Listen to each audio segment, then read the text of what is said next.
Olá! A pandemia modificou as relações de consumo e o comportamento dos consumidores, além de trazer uma imposição severa do uso da tecnologia. Como se adaptar a esse novo momento?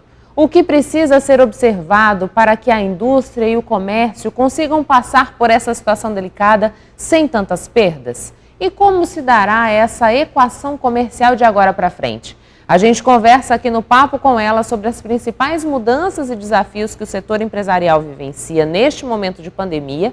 E para isso eu recebo o analista técnico de gerência e conexões institucionais do Sebrae Mato Grosso, Sandro Rossi de Carvalho, e o superintendente da Federação das Indústrias aqui de Mato Grosso, Mauro Santos. Mas antes do nosso bate-papo, vamos assistir a reportagem feita por Júlia Graminho e Neidson Garcia. O período de pandemia do novo coronavírus tem sido sacrificante para a sociedade como um todo. Contudo, as reclamações causam mais polêmicas quando focadas na economia. Em Mato Grosso, em média, 85% dos empresários do setor de comércio e serviços apontaram perdas nas vendas. Dados do último CAGED, Cadastro Geral de Empregados e Desempregados, apontam que o estado já tem mais de 11.500 desempregados. Em Cuiabá, são mais de 3.000. Esses dados são os oficiais, mas se a gente analisar as pessoas que trabalham informalmente, que já perderam receita, que não conseguem ter a inclusão e a aquisição de alimentos, insumos, medicamentos que tinham, então começa agora a aparecer o resultado desse isolamento que foram feitos. Muitas empresas de vários segmentos fechadas há mais de 50 dias e agora esperamos que com essa flexibilização dos decretos dos municípios, do governo do estado, comecem a voltar e, se possível, recuperar esses empregos. Entre os setores que mais foram afetados em Mato Grosso estão as lojas, setor de couro e calçados e óticas. Com esses ajustes dos decretos, a gente espera que a população entenda e mantenha-se o distanciamento para não termos mais complicações. Lojistas de shopping center da capital também vêm sofrendo com a quarentena.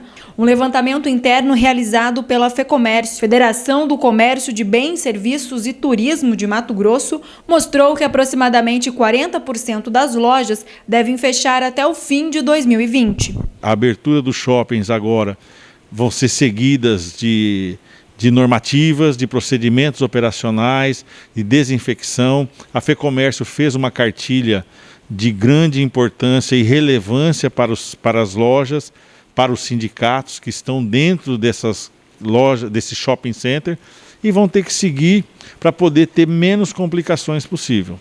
O turismo no estado também mostrou sua fragilidade em meio à pandemia. O setor foi fortemente atingido, sendo o primeiro a parar as atividades e provavelmente o último a voltar a girar. A cadeia do turismo é a cadeia mais afetada diretamente, né? Foi a primeira mais afetada.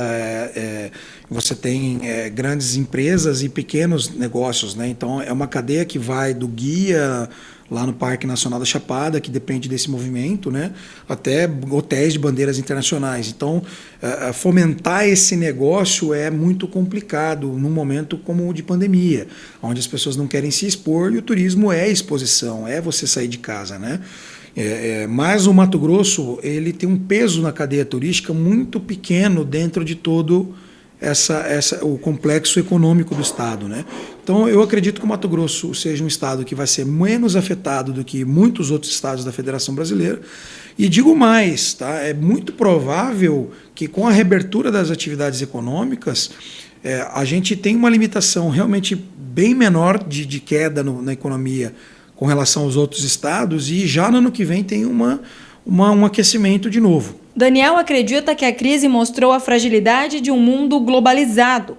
Ele explica que a situação financeira do país já não estava bem antes mesmo da pandemia e com o isolamento social piorou. 2014 tenha crescido apenas 1,5% do PIB, mas em 2015 já houve uma recessão de 3,5% do PIB, consequentemente em 2016 uma outra recessão seguida, 2017 subindo 1%, 0,5%, 18%, só que quando você olha para essa série histórica, em 2019 o Brasil tinha a mesma capacidade econômica de geração de riqueza e movimento de riqueza de 2014. Então, em 2019, nós estávamos ainda andando de lado como se estivéssemos em 2014, ao contrário do planeta.